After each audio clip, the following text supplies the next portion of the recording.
السلام عليكم ورحمة الله وبركاته.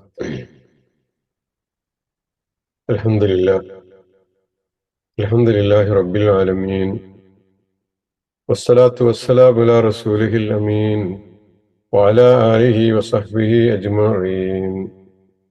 اتقوا الله عباد الله. أعوذ بالله من الشيطان الرجيم. بسم الله الرحمن الرحيم. أفغير الله يبتغي حكما وهو الذي أنزل إليكم الكتاب مفصلا والذين آتيناهم الكتاب يعلمون أنه منزل من ربك بالحق ولا تكونن من الممترين. أفغير الله يبتغي حكما وهو الذي أنزل إليكم الكتاب مفصلا والذين آتيناهم الكتاب يعلمون أنه منزل من ربك بالحق ولا تكونن من الممترين. ഏറെ ആദരണീയരായ സത്യവിശ്വാസികളെ, വിശ്വാസിനികളെ, പടച്ചറബിന്റെ വിധിവിലൊക്കെ ശ്രദ്ധിച്ച് അള്ളാഹുവിന് ഇഷ്ടപ്പെടും വിധം ജീവിതം ക്രമീകരിക്കാൻ പടച്ചറബ് നമ്മെ ഓരോരുത്തരെയും അനുഗ്രഹിക്കുമാറാകട്ടെ എന്ന് പ്രാർത്ഥിക്കുകയാണ്. പരിശുദ്ധ ഖുർആനിലെ സൂറത്തുൽ അൻആമിന്റെ 63-ാമത് ക്ലാസ്സിൽ 114-ാമത്തെ ആയത്താണ് ഇന്ന് നമ്മൾ പരിശോധിക്കുന്നത്. ഇതുമായി ബന്ധപ്പെട്ടുകൊണ്ട് ചില കാര്യങ്ങൾ സംസാരിക്കാൻ ഉദ്ദേശിക്കുന്നു. അതോടൊപ്പം തന്നെ നമ്മുടെ നാട്ടിൽ, വയനാട്ടിൽ ഉണ്ടായിട്ടുള്ള വളരെ പ്രയാസകരമായ ദുരന്തം, നമുക്കുള്ള ഒരുപാട് പാഠങ്ങളും ചിന്തകളുമുണ്ട് ആ വിഷയത്തിൽ. അതുമായി ബന്ധപ്പെട്ട ചില ആലോചനകളും നടത്തണം എന്നാണ് ആഗ്രഹിക്കുന്നത്. വളരെ കുറഞ്ഞ സമയം മാത്രമേ നമ്മുടെ മുമ്പിലുള്ളൂ. കേൾക്കാനും അറിയാനും അതിനനുസരിച്ച് ജീവിതം ക്രമീകരിക്കാനും റബ്ബ് നമ്മെ ഓരോരുത്തരെയും അനുഗ്രഹിക്കുമാറാകട്ടെ എന്ന് പ്രാർത്ഥിക്കുകയാണ്. 114-ാമത്തെ വചനം ശ്രദ്ധിച്ചു നോക്കൂ. അഫഗൈറല്ലാഹി യബ്തഗി ഹകമൻ വഹുവല്ലദീ അൻസല ഇലൈക്കുമുൽ കിതാബ മുഫസ്സല. പറയുക, അഫഗൈറല്ലാഹി, അല്ലാഹു അല്ലാത്തവരെയാണോ? അഫഗൈറല്ലാഹി, അപ്പോൾ അല്ലാഹു അല്ലാത്തവരെയാണോ? അബ്തഗി, ഞാൻ അന്വേഷിക്കേണ്ടത്, ഞാൻ ആഗ്രഹിക്കേണ്ടത്, ഹക്കമൻ, വിധികർത്താവായിട്ട്, ഹക്കമൻ, വിധികർത്താവായിട്ട്, ഹക്കീമായിട്ട്, ഹക്കമായിട്ട്, വിധികർത്താവായിട്ട് അല്ലാഹു അല്ലാത്ത ആരെങ്കിലുമൊക്കെ തേടിപ്പോകണം എന്നാണോ നിങ്ങൾ പറയുന്നത്? എനിക്കെന്റെ അല്ല പോരെ? എനിക്കെന്റെ റബ്ബ് മതിയാവില്ലേ എല്ലാ കാര്യങ്ങൾക്ക് വിധി പറയാൻ? എനിക്ക് എന്ത് വിഷയത്തിലും സമീപിക്കാൻ എന്റെ റബ്ബ് പോരെ എനിക്ക്? വഹുവല്ലദീ അൻസല ഇലൈക്കുമുൽ കിതാബ മുഫസ്സല, അല്ലാഹു നിങ്ങളിലേക്ക് വളരെ വിശദമായ വിവരങ്ങളുള്ള ഒരു വേദഗ്രന്ഥം ഇറക്കിത്തരികയും ചെയ്തിരിക്കുന്നു. എന്നിലൂടെ നിങ്ങൾക്ക് മുഫസ്സലായിട്ടുള്ള വിശദീകരിക്കപ്പെട്ട ഒരു കിതാബ് അള്ളാഹു ഇറക്കി തന്നിരിക്കുന്നു. വഹുവ, അവൻ, അല്ലദീ അൻസല, ഇറക്കിയവനാണ്, ഇലൈക്കും, നിങ്ങളിലേക്ക്, അൽ കിതാബ, വേദഗ്രന്ഥം, മുഫസ്സലൻ, വിശദീകരിക്കപ്പെട്ടതായിട്ട്. കാര്യങ്ങളൊക്കെ വിശദീകരിക്കുന്ന പല വിഷയങ്ങളും ഉൾക്കൊള്ളുന്ന ഒരു ഗ്രന്ഥമാണ് വിശുദ്ധ ഖുർആൻ. വല്ലദീന ആതൈനാഹുമുൽ കിതാബ യഅലമൂന അന്നഹു മുനസ്സലും മിർ റബ്ബിക ബിൽ ഹഖ്. ഇത് യഥാർത്ഥത്തിൽ നേരത്തെ വേദഗ്രന്ഥം നൽകപ്പെട്ട ആളുകളുണ്ട്. അവർക്ക് കൃത്യമായിട്ട് അറിയാം ഇത് സത്യമാണ്, സത്യമായിട്ട് നിന്റെ രക്ഷിതാവിങ്കൽ നിന്ന് ഇറക്കപ്പെട്ടതാണ് ഈ ഗ്രന്ഥം എന്ന് വേദഗ്രന്ഥം നേരത്തെ നൽകിയിട്ടുള്ള ആളുകൾക്കറിയാം. കാരണം തൗറാത്തിലും ഇഞ്ചീലിലുമൊക്കെ വരാനിരിക്കുന്ന പ്രവാചകനെ സംബന്ധിച്ച് പറഞ്ഞിട്ടുണ്ട്. മാത്രല്ല ഈ അന്ത്യപ്രവാചകന്റെ വരവ് അവർ പ്രതീക്ഷിച്ചിരിക്കുകയുമാണ്. അപ്പൊ അവർക്കൊക്കെ കൃത്യമായിട്ട് അറിയുകയും ചെയ്യാം. ഫലാ തകൂനന്ന മിനൽ മുംതരീൻ. ആയതിനാൽ പ്രവാചകരെ, നിങ്ങൾ ഒരിക്കലും തന്നെ സംശയാലുക്കളിൽ പെട്ടുപോകരുത്. നിങ്ങൾക്ക് ഇനിയും സംശയം ബാക്കി നിൽക്കരുത്. റബ്ബിനെയാണ് വിധികർത്താവായി സ്വീകരിക്കുന്നത്. ആ റബ്ബിലേക്കാണ് എല്ലാ കാര്യങ്ങൾക്ക് വേണ്ടി മടങ്ങുന്നത്. അവന്റെ വേദഗ്രന്ഥത്തിൽ എല്ലാ കാര്യങ്ങളും കൃത്യമായി വിശദീകരിച്ചിട്ടുണ്ട്. ഒരു സംശയം വരുമ്പോ, ഒരു പ്രശ്നം വരുമ്പോ ആ വേദഗ്രന്ഥത്തെ സമീപിക്കുകയാണ് ചെയ്യേണ്ടത്. അതിലെന്താണ് പറഞ്ഞിരിക്കുന്നത് ഇത്തരം വിഷയങ്ങളുമായി ബന്ധപ്പെട്ട് എന്ന് നോക്കി പോവുകയാണ് വേണ്ടത്. അവിടങ്ങളിലൊന്നും റബ്ബിനെ സംബന്ധിച്ചുള്ള സംശയം ഉണ്ടാകരുത് കേട്ടോ നിങ്ങൾക്ക്. റബ്ബിന്റെ കാരുണ്യത്തെ സംബന്ധിച്ച്, അവന്റെ കൃപയെ സംബന്ധിച്ച്, അവന്റെ എല്ലാ തരത്തിലുള്ള അനുഗ്രഹങ്ങളെ സംബന്ധിച്ചും നിങ്ങൾ കൃത്യമായി ധാരണ ഉള്ളവർ ആയിരിക്കണം. സംശയം ഉണ്ടാകരുത് എന്ന് പ്രവാചകൻ സല്ലല്ലാഹു അലൈഹി വസല്ലമയെ വിളിച്ചുകൊണ്ട് ഇവിടെ ഉത്ബോധിപ്പിക്കുകയാണ്. അപ്പൊ ആളുകൾ പരിശുദ്ധ വേദഗ്രന്ഥത്തെ നിഷേധിക്കുന്ന കൂട്ടത്തിൽ വലിയൊരു പങ്ക് അല്ലദീന ആതൈനാഹുമുൽ കിതാബ, വേദഗ്രന്ഥം ഇറക്കപ്പെട്ട നേരത്തെ തങ്ങളുടെ കൈകളിൽ ഇതേപോലെയുള്ള വേദഗ്രന്ഥമുണ്ട്, അത്തരത്തിലുള്ള വേദഗ്രന്ഥങ്ങളുള്ള ആളുകൾ പോലും ഈ ഖുർആനിനെ നിഷേധിക്കുകയും തള്ളിപ്പറയുകയും ചെയ്യുന്നു.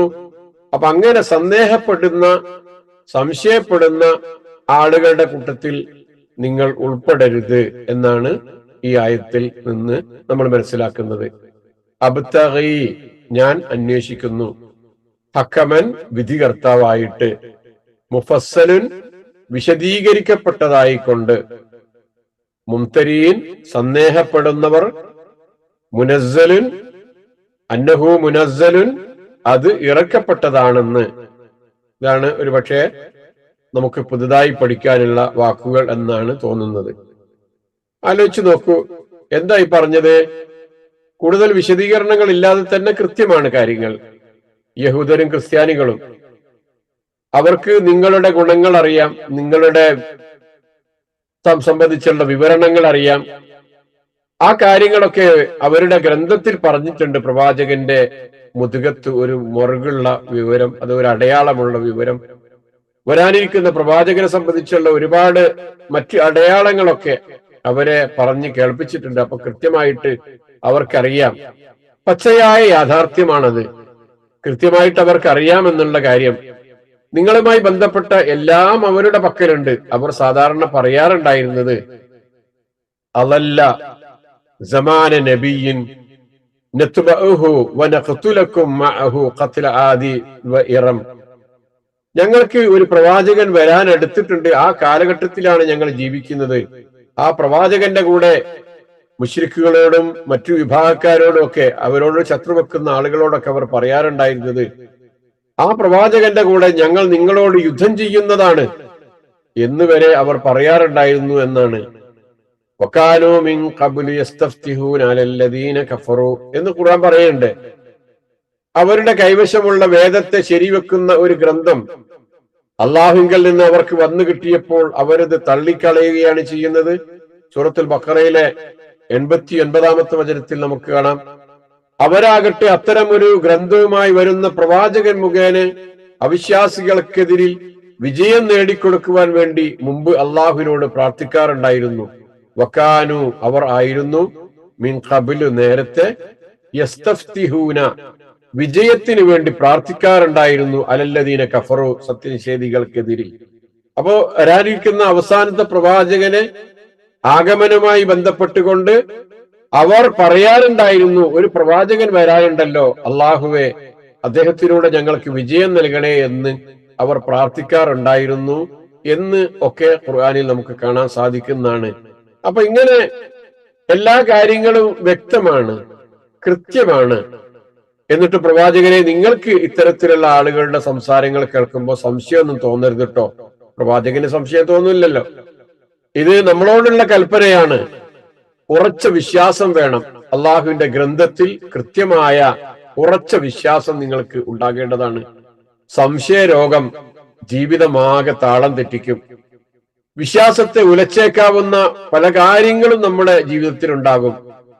അവിടെയൊക്കെ ഉറച്ചു നിൽക്കാനുള്ള ഒരു കൽപ്പനയാണ് ഫലാ തകൂനന്ന മിനൽ മുംതരീൻ എന്ന് നമ്മളോട് പറയുമ്പോൾ, സംശയാലുക്കളായ ആളുകളുടെ കൂട്ടത്തിൽ നിങ്ങൾ ഉണ്ടാകരുത്. ആളുകൾ ഇങ്ങോട്ട് പോകുമ്പോൾ അവരുടെ കൂടെ ഇങ്ങോട്ട് വരുന്നു, അവരൊക്കെ അങ്ങോട്ട് പോയാൽ അവരുടെ കൂടെ അങ്ങോട്ട് നടക്കുന്നു, അവർ ഇത് പറയുമ്പോ അതിന്റെ കൂടെ നിൽക്കുന്നു, വേറെയാള് വേറെന്ന് പറയുമ്പോ മറ്റതിന്റെ കൂടെ അങ്ങോട്ട് പോകുന്നു. ഇങ്ങനെ അങ്ങോട്ടും ഇങ്ങോട്ടും ചാഞ്ചാടിക്കൊണ്ടുള്ള ഒരു നിലപാടല്ല നിങ്ങളെ സംബന്ധിച്ചിടത്തോളം വേണ്ടത് എന്നാണ് സൂറത്ത് യൂനുസിൽ ഒരു ആയത്ത്, ഇൻ കുന്ത ഫീ ശക്കിൻ മിമ്മാ അൻസൽനാ ഇലൈക ഫസ്അലില്ലദീന യഖറഊനൽ കിതാബ മിൻ ഖബ്ലിക ലഖദ് ജാഅകൽ ഹഖ്ഖു മിർ റബ്ബിക ഫലാ തകൂനന്ന മിനൽ മുംതരീൻ. അവിടെയും പറയുന്നുണ്ട്, പ്രവാചകർ നിങ്ങൾക്ക് എന്തോ സംശയമുണ്ടോ? ഉണ്ടെങ്കിൽ നിങ്ങളുടെ സംശയം തീർക്കാൻ വേണ്ടി ഈ വേദഗ്രന്ഥം നൽകപ്പെട്ട ആ ആളുകളോട് ചോദിച്ചു നോക്കൂ, എന്തായിരിക്കും അവരുടെ മറുപടി എന്ന്. അവർ മറുപടി പറയും, ശരിയാണ്, ഇതേപോലെയുള്ള വേദഗ്രന്ഥങ്ങൾ ഞങ്ങൾക്ക് നേരത്തെ വന്നിട്ടുണ്ട് എന്നൊക്കെ അവർ കൃത്യമായി നിങ്ങളോട് മറുപടി പറയും എന്നാണ്. ഇപ്പൊ ഇവിടെ ഈ ആയത്ത് അവതരിച്ചപ്പോ റസൂൽ സല്ലല്ലാഹു അലൈഹി വസല്ലം പറഞ്ഞു എന്നാണ്. എന്താ പറഞ്ഞത്? ലാ അശുക്കു വലാ അസ്അൽ, എനിക്കൊരു സംശയമില്ല കേട്ടോ, ഞാൻ എല്ലാ കാര്യങ്ങളും ഉറച്ചു വിശ്വസിക്കുന്നു, എനിക്ക് വീണ്ടും ആരോ ഇവരോട് ചോദിക്കേണ്ട കാര്യമില്ല എന്ന് സൂറത്ത് യൂനുസിലെ 94-ാമത്തെ ആയത്ത് ഈ വേദഗ്രന്ഥം നൽകപ്പെട്ട ആളുകളോട് പ്രവാചകരെ നിങ്ങൾക്ക് എന്തെങ്കിലും സംശയം ഉണ്ടെങ്കിൽ ചോദിച്ചു നോക്കൂ എന്ന് പറഞ്ഞപ്പോ പ്രവാചകൻ പറഞ്ഞു എന്ന് പറയും, ഇല്ല, എനിക്ക് റബ്ബിനെ സംബന്ധിച്ച്, റബ്ബ് അവതരിപ്പിക്കുന്ന സത്യങ്ങളെ സംബന്ധിച്ച് എന്റെ ജീവിതത്തിൽ എനിക്കൊരു സംശയമില്ല, വല അസ്സൽ, ഞാൻ ചോദിക്കാനും പോകുന്നില്ല എന്ന് റസൂൽ സല്ലല്ലാഹു അലൈഹി വസല്ലം പറഞ്ഞിട്ടുണ്ടായിരുന്നു എന്നാണ്. ഈ സംശയം എന്ന് പറഞ്ഞത് വലിയൊരു രോഗമാണ്. സംശയ രോഗം എന്നത് ജീവിതത്തെ താളം തെറ്റിക്കുന്ന ഒരു കാര്യമാണ് എന്ന് നമ്മൾ പറഞ്ഞല്ലോ. ഹസൻ ബിൻ അലി റളിയല്ലാഹു അൻഹു റിപ്പോർട്ട് ചെയ്യുന്ന ഒരു ഹദീസിൽ അദ്ദേഹം പറയുന്നുണ്ട്, സമിഅത്തു റസൂലുള്ളാഹി സ്വല്ലല്ലാഹു അലൈഹി വസല്ലം യഖൂൽ ദഅ മാ യുരീബുക ഇലാ മാ ലാ യുരീബുക ഫഇന്ന ശക്കരീബത്തുൻ വഇന്ന സിദ്ക തുമൈനീനത്തുൻ. നിനക്ക് സംശയമില്ലാത്ത ഒരുപാട് വിഷയങ്ങളില്ലേ, ആ വിഷയങ്ങളെ നീ അവലംബിച്ചോളൂ. സംശയങ്ങളുടെ പിന്നാലെ മാത്രം നിങ്ങൾ എന്തിനാണ് പോകുന്നത്? അങ്ങനെ പോകേണ്ടതില്ല. ഉറപ്പുള്ള ഒരുപാട് വിശ്വാസങ്ങളുണ്ടല്ലോ, കാര്യങ്ങളുണ്ടല്ലോ, ആ കാര്യങ്ങളുടെ പിന്നാലെ പോവുക നിങ്ങൾ.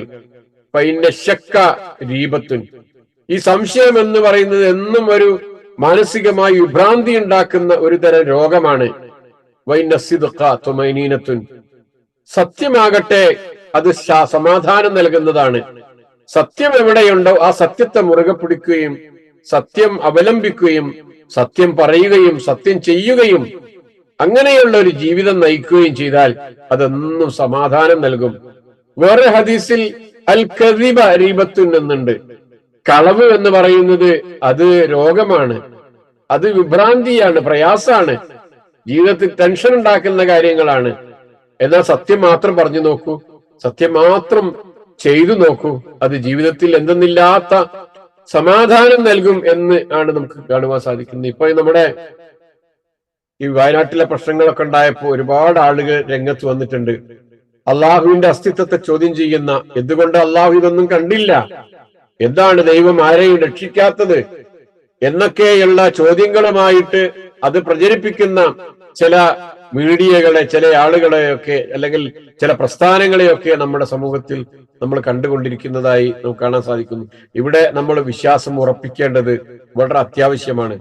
നമ്മുടെ ഉറച്ച വിശ്വാസം, അതിനൊരു കോട്ടം പറ്റാതെ ഇത്തരത്തിലുള്ള ഏത് പ്രതിസന്ധികളെയും പ്രതിബന്ധങ്ങളെയും അപകടങ്ങളെയും ഒക്കെ കാണുമ്പോൾ വിശ്വാസിക്ക് അതിന്റെ മുമ്പിലൊക്കെ ഉറച്ചു നിൽക്കാൻ സാധിക്കണം.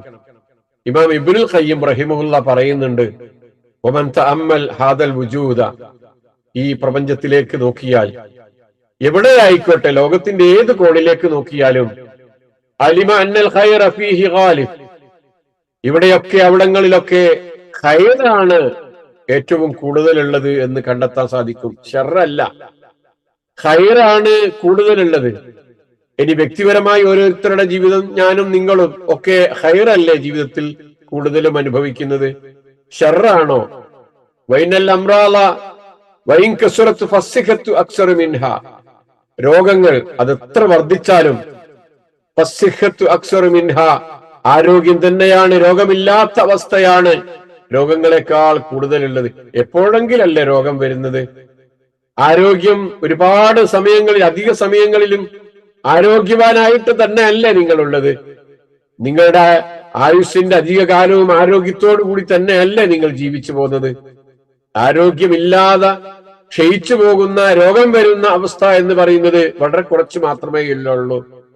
വല്ലദാത്ത് അക്സറു മിനൽ ആലാം, സുഖങ്ങളും സന്തോഷങ്ങളും അനുഭൂതികളും അഭിരുചികളും ഏറെ ആസ്വാദ്യങ്ങളുമല്ലേ വേദനകളെക്കാൾ കൂടുതലുള്ളത്? വേദനയാണോ അനുഭവിക്കുന്നത് ജീവിതത്തിൽ കൂടുതൽ? അല്ലല്ലോ. കൂടുതൽ ആളുകളും അനുഭവിക്കുന്നത്, ഒരു വ്യക്തി എന്നുള്ള നിലയ്ക്ക് അയാൾ കൂടുതൽ സമയവും അനുഭവിക്കുന്നത്, ലോകത്ത് എവിടെ നോക്കിയാലും ആളുകൾ കൂടുതൽ എന്താണ് അനുഭവിക്കുന്നത്? വേദനകളാണോ? അല്ല. എവിടെങ്കിലുമൊക്കെ കുറച്ചുപേർ മാത്രമാണ് വേദന അനുഭവിക്കുന്നത്, അല്ലെങ്കിൽ കുറഞ്ഞ സമയം മാത്രമാണ് വേദന അനുഭവിക്കുന്നത്. വൽ ആഫിയ അഅലമു മിനൽ ബലാഗ് വൽ ഗറഖ് വൽ ഹറക് വൽ അദം വൽ ഹദം വനഹ്വഹ വഇൻ കസറത് ഫസലാമത്തു അക്സർ. നിങ്ങൾ നോക്കൂ, ഇവിടെ പരീക്ഷണങ്ങൾ ഉണ്ടാകുന്നുണ്ട്, വെള്ളപ്പൊക്കങ്ങൾ ഉണ്ടാകുന്നുണ്ട്, തീപിടുത്തങ്ങൾ ഉണ്ടാകുന്നുണ്ട്, അതേപോലെ പലതും പൊളിഞ്ഞു വീണ് ഉരുൾപൊട്ടൽ പോലെ, അതല്ലെങ്കിൽ ബിൽഡിങ്ങുകളൊക്കെ മറിഞ്ഞു വീണ്, അല്ലെങ്കിൽ മറ്റേതെങ്കിലും തരത്തിലുള്ള അപകടങ്ങളിലൂടെയൊക്കെ ഒരുപാട് സംഗതികൾ ഇവിടെ ലോകത്ത് നടക്കുന്നുണ്ട്. അങ്ങനെയാണെങ്കിലും ആഫിയത്തല്ലേ കൂടുതൽ? സൗഖ്യവും സുഖവും തന്നെയല്ലേ കൂടുതലുള്ളത്? അതേപോലെ ഫസ്സലാമത്തു അക്സർ, സുരക്ഷയല്ലേ, സമാധാനമല്ലേ, സലാമത്തല്ലേ ഇവിടെ കൂടുതലുള്ളത്? അധിക ആളുകളും സുരക്ഷയോടുകൂടി സന്തോഷത്തോടുകൂടി തന്നെയല്ലേ ജീവിക്കുന്നത് എന്ന്. എന്നിട്ട് അദ്ദേഹം കുറെ പറഞ്ഞു പോയിട്ട് അവസാനം പറയുന്നു, ബിസാലുദാലിക അന്നാർ, നിങ്ങളൊന്ന് നോക്കൂ തീയിന്റെ അവസ്ഥ. ഫൈന വുജൂദഹ, ഈ തീ ഉണ്ടാകണം, അതിലൊരു മനാഫിഉൻ കസീറ, അതിലൊരുപാട് ഉപകാരങ്ങളാണുള്ളത്. തീ കൊണ്ട് മനുഷ്യന്റെ ജീവിതാവശ്യങ്ങൾ എത്രയാണ് അവൻ നിർവഹിക്കുന്നത്. വഫിഹ മഫാസിദ്, അതുകൊണ്ട് കുഴപ്പമുണ്ട്. പക്ഷെ നമ്മള് ഈ തീയെ ആത്യന്തികമായി പരിശോധിച്ചാൽ അതിന്റെ മഫ്സദുകളെക്കാൾ, മഫാസിദുകളെക്കാൾ, അതുണ്ടാകുന്ന കുഴപ്പങ്ങളെക്കാൾ, അപകടങ്ങളെക്കാൾ അത് നൽകുന്ന ചൂടും അതിൻ്റെതായ ഉപകാരങ്ങളും, അത് കരിച്ചു കളയാനുള്ള, അതേപോലെ മറ്റ് പാകം ചെയ്യാനുള്ള പല സാധനങ്ങളും, അത് പാകപ്പെടുത്താനുള്ള ഒക്കെ വളരെ ഉപകാരമാണല്ലോ ആ തീ കൊണ്ട് ഉണ്ടാകുന്നത്. ഇങ്ങനെയാണ് എല്ലാ സംഗതികളും. വകദാലിക്കൽ മത്തർ, മഴയെ പരിശോധിച്ചാൽ, വരിയാഹ്, കാറ്റെടുത്തു നോക്കിയാൽ, വൽഹർ, ചൂടാണെങ്കിലും, വൽബർദ്, തണുപ്പാണെങ്കിലും ഒക്കെ ഇങ്ങനെ തന്നെയല്ലേ? അതുകൊണ്ടൊക്കെ മനുഷ്യർക്ക് ഉപകാരമല്ലേ ഉള്ളത് ഏറ്റവും കൂടുതൽ. പക്ഷെ ചില സമയങ്ങളിൽ അതുകൊണ്ട് ചില അപകടങ്ങൾ, ചില ബുദ്ധിമുട്ടുകൾ ഒക്കെ ഉണ്ടാകുന്നു. ആത്യന്തികമായി അതൊക്കെ വളരെ കുറവാണ്, കുറച്ചു മാത്രമേ ഇവിടെ ഉണ്ടാകുന്നുള്ളൂ എന്ന് ഇബ്നുൽ ഖയ്യിം റഹിമഹുല്ല പറയുന്നത് എത്ര വാസ്തവമാണ്. അപ്പൊ പടച്ചവന്റെ ഈ ഭൂമിയിൽ ഉണ്ടാകുന്ന ഷർറും ഖൈറും പരിശോധിക്കുമ്പോ ഖൈറാണോ ഷർറാണോ കൂടുതലുള്ളത്? വേദനകളും സങ്കടങ്ങളും അതേപോലെ സന്തോഷങ്ങളും ആനന്ദങ്ങളും ഒക്കെ പരിശോധിച്ചാൽ അതിൽ ഏറ്റവും കൂടുതലുള്ളത് എന്താണ് എന്ന് നമുക്ക് കണ്ടെത്താൻ സാധിക്കുന്നത് അത് വേദനകളല്ല, പ്രയാസങ്ങളല്ല, സങ്കടങ്ങളല്ല, മറിച്ച് ആനന്ദങ്ങളും സന്തോഷങ്ങളും അനുഭൂതികളും ഒക്കെ തന്നെയാണ് ഈ ലോകത്ത് കൂടുതലുള്ളത് എന്ന് നമുക്ക് കണ്ടെത്താൻ സാധിക്കുന്നത്. നമ്മുടെ ജീവിതവും മരണവും നമ്മൾ പരിശോധിക്കുമ്പോൾ നമ്മൾ മനസ്സിലാക്കേണ്ട ചില കാര്യങ്ങളുണ്ട്. അതെന്താ? റസൂൽ സല്ലല്ലാഹു അലൈഹി വസല്ലം പറഞ്ഞ ഒരു ഹദീസ് കേൾപ്പിക്കാം. ഇദാ ഫറഅ അഹദുക്കും മിന തശഹുദിൽ അഖീർ ഫല്യതഅവദ് ബില്ലാഹി മിൻ അർബഇൻ. അവസാനത്തെ അത്തഹിയാത്ത് നിങ്ങൾ ഓതിക്കഴിഞ്ഞാൽ അതിന് അവസാനത്തിലേക്ക് വരുമ്പോ അള്ളാഹുവിനോട് 4 കാര്യങ്ങൾക്ക് നിങ്ങൾ രക്ഷ ചോദിക്കണം. എന്തൊക്കെയാണത്? അല്ലാഹുമ്മ ഇന്നി അഊദു ബിക മിൻ അദാബി ജഹന്നം വമിൻ അദാബിൽ ഖബ്ർ വമിൻ ഫിത്നത്തിൽ മഹിയാ വൽ മമാത് വമിൻ ശർരി ഫിത്നത്തിൽ മസീഹി ദജ്ജാൽ. നരകശിക്ഷയിൽ നിന്ന് അല്ലാഹുവേ ഞാൻ നിന്നോട് രക്ഷ ചോദിക്കുന്നു, ഖബർ ശിക്ഷയിൽ നിന്നും, അതേപോലെ വമിൻ ഫിത്നത്തിൽ മഹിയാ വൽ മമാത്, ജീവിതത്തിലെയും മരണത്തിലെയും ഫിത്നയിൽ നിന്ന് അള്ളാഹുവെ നിന്നോട് ഞാൻ രക്ഷ ചോദിക്കുന്നു. വമിൻ ഫിത്നത്തി അൽ മസീഹ് ദജ്ജാൽ, മസീഹ് ദജ്ജാലിന്റെ ഫിത്നയിൽ നിന്നും ഞാൻ നിന്നോട് രക്ഷ ചോദിക്കുന്നു എന്ന് പറയണേ എന്ന് റസൂൽ സല്ലല്ലാഹു അലൈഹി വസല്ലം പഠിപ്പിച്ചു. ഷെയ്ഖ് ഇബ്നു ഉസൈമീൻ ഈ ഫിത്നത്തുൽ മഹിയ വൽ മമാത്ത് എന്ന ഭാഗം വിശദീകരിച്ചുകൊണ്ട് പറഞ്ഞത്, ഫിത്നത്തുൽ മഹിയ ജീവിതത്തിലെ ഫിത്നകൾ എന്ന് പറയുന്നത് ഹിയ അൻ യഫ്തതിന അൽ ഇൻസാന ബിദ്ദുനിയ വയൻഅമിസ ഫീഹാ വയൻസൽ ആഖിറ വഹാദാ മാ അൻകറഹു അല്ലാഹു തആല അലൽ ഇബാദ് ബൽ തുഅസിറൂന അൽ ഹയാത്തദ് ദുനിയ വൽ ആഖിറത്തു ഖൈറുൻ വഅബ്ഖാ. ഈ ജീവിതത്തിലെ പരീക്ഷണം എന്ന് പറയുന്നത് മനുഷ്യൻ അവന്റെ ഭൗതിക ലോകത്ത് പരലോകത്തെ സംബന്ധിച്ചുള്ള എല്ലാ കാര്യങ്ങളും മറന്ന് ഇവിടെ ഈ ലോകത്ത് അവൻ ഇതാണ് ആത്യന്തികമായ ഒരു ജീവിതം എന്നുള്ള നിലക്ക് ഇതിന് പ്രാമുഖ്യം നൽകിക്കൊണ്ട് ഖുർആൻ പറഞ്ഞതുപോലെ ബൽ തുസിറൂനൽ ഹയാത്തദ് ദുനിയ വൽ ആഖിറത്തു ഖൈറുൻ വഅബ്ഖാ എന്ന് പറഞ്ഞതുപോലെ ഉള്ള ഒരു ജീവിതം ജീവിച്ചു പോകുന്നതിനെയാണ് ഈ ജീവിതത്തിലെ പരീക്ഷണം എന്ന് പറയുന്നത് എന്നാണ്. വമിൻ ഫിത്നത്തുദ് ദുനിയ, ഈ ദുനിയാവിലെ ഫിത്നകൾ എന്ന് പറയുന്നത് അശുബഹാത്ത് അൻ യഖാ ഫി ഖൽബിൽ ഇൻസാനി ശക്കുൻ വജഹലുൻ ഫിമാ അൻസലല്ലാഹു അലാ റസൂലിഹി സ്വല്ലല്ലാഹു അലൈഹി വസല്ലം. നമ്മൾ കഴിഞ്ഞ ആയത്തിൽ കണ്ടതുപോലെ ഈ ലോകത്തിലെ ഈ ജീവിതത്തിലെ ഫിത്നകളിൽ പെട്ടതാണ് മനുഷ്യന്റെ ഹൃദയത്തിൽ ഒരുപാട് സംശയങ്ങൾ രൂപം കൊള്ളുക. ഫിമാ അൻസലല്ലാഹു അലാ റസൂലിഹി സ്വല്ലല്ലാഹു അലൈഹി വസല്ലം, അള്ളാഹു പ്രവാചകൻ സല്ലല്ലാഹു അലൈഹി വസല്ലമക്ക് ഇറക്കിക്കൊടുത്ത പരിശുദ്ധ ഖുർആനിൽ അള്ളാഹുവിനെ സംബന്ധിച്ചൊക്കെ ഒരുപാട് സംശയങ്ങൾ വീണ്ടും അയാളുടെ മനസ്സിൽ നിലനിൽക്കുന്നു എന്നത് ഒരു വലിയ പരീക്ഷണം തന്നെയാണ് എന്ന് പറയുന്നുണ്ട് ഷെയ്ഖ് ഇബ്നു ഉസൈമീൻ വിശദീകരിച്ചുകൊണ്ട്. എന്നിട്ട് അദ്ദേഹം പറഞ്ഞു, അമ്മാ ഫിത്നത്തുൽ മമാത്ത്, മരണത്തിലെ ഫിത്ന എന്ന് പറയുന്നത് രണ്ട് വിധത്തിലാണ്. ഒന്ന് അൽ-അവ്വൽ മാ യഹ്ദുസ് ഇൻദൽ മൗത്ത്, മരണത്തിന്റെ സമയത്ത് സംഭവിക്കുന്നത്.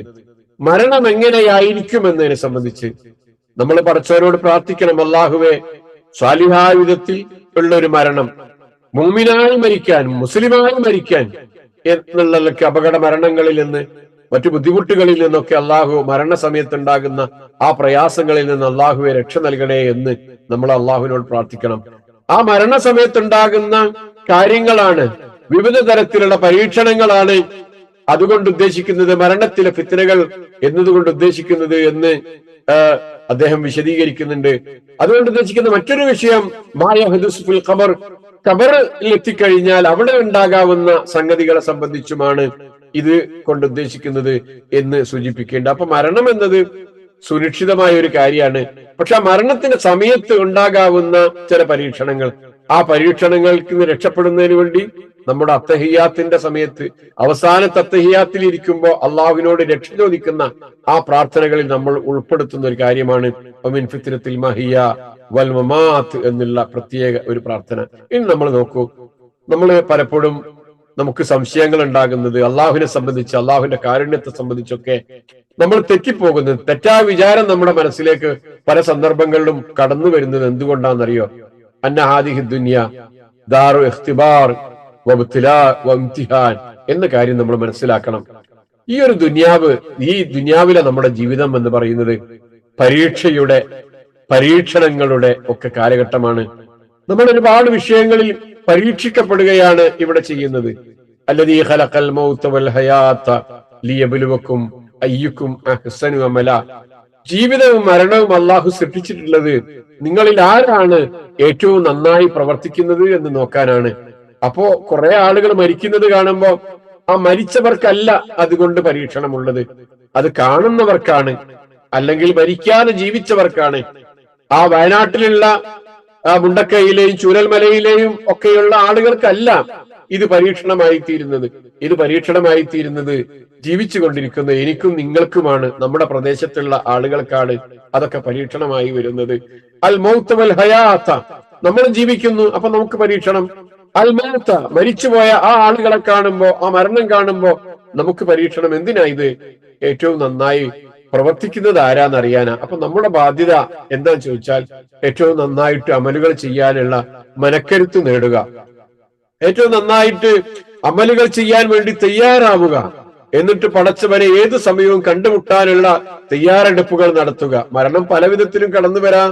അതിന് പ്രത്യേകിച്ച് രൂപമൊന്നുമില്ലല്ലോ. എങ്ങനെയൊക്കെയാണ് മരിക്കേണ്ടത്? നമ്മുടെ ആഗ്രഹമാണ് കിടന്ന് മരിക്കണം, പ്രയാസങ്ങൾ ഇല്ലാതിരിക്കണം, അപകടങ്ങൾ ഇല്ലാതിരിക്കണം. പടച്ചവൻ നമ്മൾ അതിൽ തുണക്കുമാറാകട്ടെ. നമ്മുടെ ആഗ്രഹമാണ്, നമ്മുടെ പ്രാർത്ഥനയാണ്. പക്ഷെ പടച്ചവൻ നിശ്ചയിച്ച രൂപത്തിലൊക്കെ മരണം സംഭവിക്കും. മരിക്കാതിരിക്കില്ലല്ലോ. കുല്ലു നഫ്സിൻ ദായിഖത്തുൽ മൗത്ത്, എല്ലാവരും മരണത്തിന്റെ രുചി നോക്കും. വനബ്ലൂക്കും ബിശ്ശർരി വൽ ഖൈരി ഫിത്ന വഇലൈനാ തുർജഊൻ. ശർറും ഖൈറും ഫിത്നയായി നൽകി പരീക്ഷണമെന്ന നിലയിൽ തിന്മയും നന്മയും ശർറും ഖൈറും നൽകിക്കൊണ്ട് നിങ്ങളെ നാം പരീക്ഷിക്കുന്നതാണ്, പരിശോധിക്കുന്നതാണ്. വഇലൈനാ തുർജഊൻ, നമ്മുടെ അടുത്തേക്കളാണ് നിങ്ങൾ മടങ്ങി വരുന്നത്. മടങ്ങിപ്പോരുന്നത് എങ്ങോട്ടാണെന്നറിയോ? നിങ്ങൾ തിരിച്ചു വരുന്നത് എങ്ങോട്ടാണെന്നറിയോ? എവിടെയായിരുന്നാലും, മരണം എവിടെ നിന്ന് സംഭവിച്ചാലും, രണ്ടുപേരൊന്നിച്ച് ഒരേ കട്ടിലിൽ കിടന്നുറങ്ങിയതാണ്. ഒരാളുടെ ബോഡി ഒരുപക്ഷെ തൊട്ടടുത്ത് നിന്ന് കിട്ടിയിട്ടുണ്ടെങ്കിൽ മറ്റൊരാളുടെ ശരീരം അന്ന് ചാലിയാർ പുഴയുടെ തീരത്ത് നിന്നായിട്ടായിരിക്കും കിട്ടിയിട്ടുണ്ടാവുക. പക്ഷെ എല്ലാവരും ഏത് തരത്തിലുള്ള മരണം സംഭവിച്ച ആളുകളാണെങ്കിലും വഇലൈനാ തുർജഊൻ, നമ്മുടെ അടുക്കലേക്കാണ് മടക്കപ്പെടുന്നത് എന്നാണ്. അപ്പൊ ജീവിതത്തെ സംബന്ധിച്ച് പരാമർശിച്ചു, മരണത്തെ സംബന്ധിച്ച് പറഞ്ഞു, എല്ലാവരും മരിക്കുമെന്ന് പറഞ്ഞു. ആ മരണത്തെ സംബന്ധിച്ച് പറഞ്ഞപ്പോ ഷർറും ഖൈറും കൊണ്ട് നിങ്ങളെ നാം പരീക്ഷിക്കുന്നതാണ് എന്ന് പറയുമ്പോ മരണം പല വിധത്തിലുണ്ടാകാം. നമുക്ക് പ്രയാസകരമായ ഷർറായി തോന്നുന്ന വിധത്തിലുള്ള മരണങ്ങൾ ഉണ്ടാകാം, ഖൈറായി തോന്നുന്ന വിധത്തിലുള്ള മരണങ്ങൾ ഉണ്ടാകാം. പക്ഷെ എന്തായിരുന്നാലും മരിച്ചു കഴിഞ്ഞാലുള്ള സംഗതിയാണ് നോക്കേണ്ടത്. നമ്മളൊരു ആയത്ത് നേരത്തെ സൂറത്തുൽ അൻആമിൽ പഠിച്ചു പോയത് 42, 43 ആയത്തുകൾ നിങ്ങളൊന്ന് ഓടിച്ചു നോക്കൂ. എന്താണത്? വലഖദ് അർസൽനാ ഇലാ ഉമമിൻ മിൻ ഖബ്ലിക ഫഖദ്നാഹും ബിൽ ബഅസാഇ വദ്ദറാഇ ലഅല്ലഹും യതദറഊൻ വലൗലാ ഇദ് ജാഅഹും ബഅസുനാ തദറഊ വലാകിൻ ഖസത് ഖുലൂബുഹും വസയ്യന ലഹുമുശ് ശൈത്താനു മാ കാനൂ യഅമലൂൻ. പഴയ കാല സമുദായങ്ങളെ പലരെയും നോക്കുകയാണെങ്കിൽ അവർക്ക് ബഅസാവും ദറാവും ഒക്കെ ഉണ്ടായിട്ടുണ്ട്. കഷ്ടപ്പാടും ദുരിതവും, ശാരീരികമായിട്ടുള്ള പ്രയാസങ്ങൾ, സാമ്പത്തികമായിട്ടുള്ള പ്രയാസങ്ങൾ, അങ്ങനെ പലതരത്തിലും ഉണ്ടായിട്ടുണ്ട്. എന്തിനാ അതൊക്കെ എന്നറിയോ? ലഅല്ലഹും യതദറഊൻ, അവർ വിനയാന്വിതരാകാൻ, വിനയശീലരായി തീരാൻ വേണ്ടിയിട്ടാണ്. വലൗലാ ഇദ് ജാഅഹും ബഅസുനാ തദറഊ, അങ്ങനെ പലതരത്തിലുള്ള ശിക്ഷകളോ അല്ലാത്ത പരീക്ഷണങ്ങളോ ഒക്കെ പലർക്കും വന്നപ്പോ എന്തുകൊണ്ട് നിങ്ങൾ വിനയാന്വിതരായില്ല? നിങ്ങൾ എന്തുകൊണ്ടാണ് താഴ്മ കാണിക്കാത്തത് എന്നാണ് ഖുർആൻ ചോദിച്ചത്. പരീക്ഷണം നേരിടുന്നത് വിവിധ സമുദായങ്ങൾക്ക്, വിവിധ ആളുകൾക്ക്, പല മരണങ്ങളും അപകടങ്ങളും ഒക്കെ ഉണ്ടാകുമ്പോ നിങ്ങൾ എന്തുകൊണ്ടാണ് വിനയം കാണിക്കാത്തത്? വലാകിൻ ഖസത് ഖുലൂബുഹും, നിങ്ങളുടെ ഹൃദയം കട്ടിയായി പോവുകയാണ് ചെയ്യുന്നത്, കടുത്തു പോവുകയാണല്ലോ ചെയ്യുന്നത്. പടച്ചവനോട് ധിക്കാരം കാണിക്കുകയാണല്ലോ ചെയ്യുന്നത്. പിശാചിനെ നിങ്ങൾക്ക് എല്ലാം അലങ്കാരമാക്കി തരികയാണല്ലോ ചെയ്യുന്നത് എന്ന് അവിടെ ചോദിച്ചിട്ടുണ്ട്. മനുഷ്യൻ കാറ്റിന്റെ, തീയിന്റെ, വെള്ളത്തിന്റെ, അതേപോലെ പ്രകൃതിയിലുള്ള ഇത്തരത്തിലുള്ള പ്രതിഭാസങ്ങളുടെ മുന്നിൽ മനുഷ്യൻ നിസ്സഹായനാണ്. എത്ര വളർന്നാലും മറ്റേ എന്തെല്ലാം തേട്ടങ്ങളാണ് മനുഷ്യൻ ഈ ലോകത്തുണ്ടാക്കിക്കൊണ്ടിരിക്കുന്നത്, എന്തൊക്കെ സൗകര്യങ്ങളാണ് മനുഷ്യന്റെ മുമ്പിൽ. ഒരു സമൂഹം എന്നുള്ള നിലക്ക്, വ്യക്തികൾ എന്നുള്ള നിലക്ക്, കുടുംബം എന്നുള്ള നിലക്ക് എന്തൊക്കെ നേട്ടങ്ങൾ മനുഷ്യൻ, എന്തൊക്കെ കണ്ടുപിടുത്തങ്ങൾ മനുഷ്യൻ നടത്തിയിട്ടുണ്ട്. പക്ഷെ ഇത്തരത്തിലുള്ള കാറ്റ്, തീ, വെള്ളം, പ്രകൃതിയിൽ ഉണ്ടാകുന്ന ഈ പ്രതിഭാസങ്ങളുടെ മുമ്പിൽ എല്ലാ മനുഷ്യരും പരാജയപ്പെടുകയാണ്. പഴയ മനുഷ്യരും ഇന്നത്തെ ആധുനിക മനുഷ്യരും ഒക്കെ അതിന്റെ മുമ്പിൽ പിന്നെ പരാജയപ്പെടുക. കാറ്റും തീയും വെള്ളപ്പൊക്കവും ഓരോ വർഷവും ലോകത്തിന്റെ വിവിധ ഭാഗങ്ങളിൽ നിരന്തരമായിട്ടുണ്ടായിക്കൊണ്ടിരിക്കുന്നുണ്ട്. വലിയ ദുരന്തങ്ങൾ അത് മുഖേന ഉണ്ടായിക്കൊണ്ടിരിക്കുന്നുണ്ട്. മഴ പാടില്ലാത്ത ചില സ്ഥലങ്ങളിൽ ഒരേ സമയം കൂടുതൽ മഴ ഉണ്ടാകുമ്പോ ഒക്കെ ആണ് വെള്ളപ്പൊക്കത്തിന്റെ ഉണ്ടാകുന്നത് നമുക്കറിയാം. കുറച്ച് സമയത്തിനുള്ളിൽ മഴ കൂടുതൽ ഉണ്ടാകുമ്പോ അതും വെള്ളപ്പൊക്കമായി മാറുന്നുണ്ട്. അതിനൊരുപാട് കാരണങ്ങളുണ്ട്. പക്ഷെ ഇങ്ങനെയൊക്കെ ഉണ്ടാകുമ്പോ റസൂലിന് വല്ലാത്ത ബേജാറായിരുന്നു. കാറ്റടിക്കുമ്പോ റസൂലിന്റെ മുഖഭാവം മാറുമായിരുന്നു. മഴ പെയ്യുമ്പോ ആ കാറ്റും കോളുമൊക്കെ വരുമ്പോ റസൂല് അങ്ങോട്ടും ഇങ്ങോട്ടും ഒക്കെ ബേജാറായി നടക്കുമായിരുന്നു. എന്നിട്ട് റസൂല് പറയായിരുന്നു, ആയിഷ ബേജാറാകുന്നു. പണ്ട് ആദിനും സമൂദിനും അതേപോലെ ലൂത്ത് നബിയുടെ കാലഘട്ടങ്ങളിലൊക്കെ പോയുള്ള വെള്ളപ്പൊക്കത്തിന്റെ പേമാരിയാണ് കടന്നു വരുന്നത് എന്ന് റസൂൽ സല്ലല്ലാഹു അലൈഹി വസല്ലം പറയാറുണ്ടായിരുന്നു. റസൂലിന്റെ മുഖത്ത് അത് കാണുമായിരുന്നു, ആ ഭാവപ്പകർച്ച കാണുമായിരുന്നു. ഇന്ന് മഴ വരുമ്പോഴേക്ക് ആ മഴ ആനന്ദം, മഴയിൽ ആനന്ദിക്കുകയാണ്, മഴയിൽ സന്തോഷം കൊള്ളുകയാണ്. അതിന്റെ പിന്നെ അത് എത്ര തന്നെ കടുത്താലും അതുകൊണ്ട് ഒന്നും തോന്നുന്നില്ല. അതേപോലെ ഇടിയും മിന്നും ഒക്കെ ഉണ്ടാകുമ്പോ, കാറ്റടിക്കുമ്പോ അതൊക്കെ അതൊക്കെ തടുക്കാനുള്ള സജ്ജീകരണങ്ങളാണോ നമ്മുടെ മുമ്പിലുള്ളത് എന്ന് മനുഷ്യൻ അഹങ്കരിക്കുകയാണ് ചെയ്യുന്നത്. മഴ വരുമ്പോ റസൂല് പറയും, അല്ലാഹുമ്മ സയ്യിബൻ നാഫിഅ, പടച്ചോനെ ഉപകാരപ്രദമായ മഴയാക്കി മാറ്റണേന്ന്. മഴ ഇങ്ങനെ മുന്നോട്ട് പോകുമ്പോഴുള്ള റസൂലിന്റെ പിന്നെ പ്രഖ്യാപനം, അദ്ദേഹത്തിന്റെ സംസാരം, മുത്തിർന ബിഫദ്ലില്ലാഹി വറഹ്മത്തിഹി, ഞങ്ങൾ മഴയ്ക്ക് വേണ്ടി പ്രാർത്ഥിക്കുകയായിരുന്നു, കാത്തിരിക്കുകയായിരുന്നു. പടച്ചോനെ നിന്റെ ഫദ്ല് കൊണ്ടും റഹ്മത്ത് കൊണ്ടുമാണ് പടച്ചോനെ ഞങ്ങൾക്ക് മഴ വർഷിച്ചത് എന്നാണ് റസൂൽ സല്ലല്ലാഹു അലൈഹി വസല്ലം പറയാറുണ്ടായിരുന്നത്. മഴ കൂടിയാൽ റസൂൽ കൈയും കെട്ടി നോക്കി നിൽക്കൂല.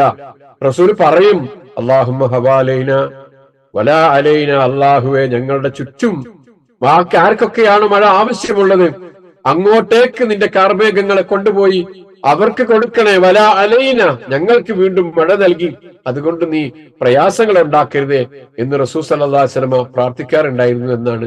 മനുഷ്യന് പലതരത്തിലുള്ള ബാധ്യത ഉണ്ട്. പടച്ച റബ്ബിനോട് ബാധ്യത ഉണ്ട്, സ്വന്തത്തോട് ബാധ്യത ഉണ്ട്, സഹജീവികളോട് ബാധ്യത ഉണ്ട്, പ്രകൃതിയോട് ബാധ്യത ഉണ്ട്. ഇത്തരത്തിലുള്ള എല്ലാ ഉത്തരവാദിത്തങ്ങളും മനുഷ്യന് നിർവഹിക്കാൻ സാധിക്കുമ്പോൾ മാത്രമാണ് ഒരാൾ തന്റെ ഉത്തരവാദിത്തം പൂർണ്ണമായി നിർവഹിച്ചു എന്ന് അവനെ സംബന്ധിച്ചിടത്തോളം പറയാൻ സാധിക്കുകയുള്ളൂ. അപ്പൊ ഇത്തരത്തിലുള്ള പ്രയാസങ്ങളും അപകടങ്ങളും വരുമ്പോ നമ്മുടെ മാനസികമായിട്ടുള്ള കരുത്ത് നമ്മൾ അത് നശിപ്പിക്കാൻ പാടില്ല. പടച്ചവന്റെ കാരുണ്യത്തെ സംബന്ധിച്ച് തെറ്റായ വിചാരങ്ങൾ നമ്മുടെ മനസ്സിൽ കടന്നു വന്നുകൂടാ. കഴിയുന്നത്ര സഹായങ്ങൾ നൽകുന്നതിന് വേണ്ടി നമ്മൾ മുന്നിട്ടിറങ്ങണം. നമ്മുടെ മലയാളികളെ സംബന്ധിച്ചിടത്തോളം ലോകത്തിന്റെ എല്ലാ ഭാഗങ്ങളിൽ നിന്നും ആളുകൾ മലയാളികളുടെ ഈ സന്നദ്ധ പ്രവർത്തനങ്ങൾ, അവരുടെ പാലിയേറ്റീവ് രംഗത്ത് അവർ ചെയ്യുന്ന കാര്യങ്ങൾ അത് മാതൃകയാക്കാൻ വേണ്ടി ലോകത്തുനിന്ന് തന്നെ ആളുകൾ പഠനം നടത്താൻ വേണ്ടി കേരളത്തിൽ വരുന്നുണ്ട് എന്നാണ്. ഈ ഒരു നല്ല സ്വഭാവം നമുക്ക് അള്ളാഹു നൽകിയത് വലിയ അനുഗ്രഹമാണ്.